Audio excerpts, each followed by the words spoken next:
As a young woman growing up in the lucky country, I never would have believed that I would eventually become part of the demographic that has the fastest growing rate of homelessness in this country. And that rate of homelessness actually began before COVID and the current cost of living and housing crisis. If you're a Gen Xer like me, you were brought up to believe that you could do anything, be anything, achieve any of your goals. And actually, while they may have made room for us in the workplace and in the workforce, and we were expected to be able to have it all, families, the career, everything, the workforce and the workplace never actually changed its expectations and never made room for the fact that I would eventually go into my midlife. And these changes that I learnt were called perimenopause only 4 years ago.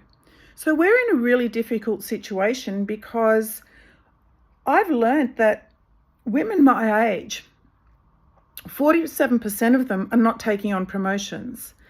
23% are reducing their hours of paid work by up to half, and 11% are leaving the workforce entirely as a result of the impact of their symptoms, one of which is even getting a dry throat more easily now because we don't have as much estrogen to lubricate our vocal cords.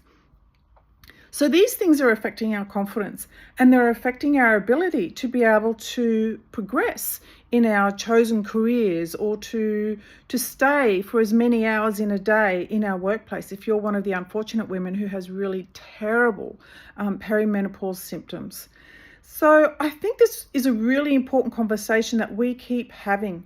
It's not just a nice to have. We need to make these accommodations, and we need to make workplaces available so that women can share their experiences without being seen to be weak or incompetent. Because one of the first things that women will do if we're struggling with something is we blame ourselves, and that's not right.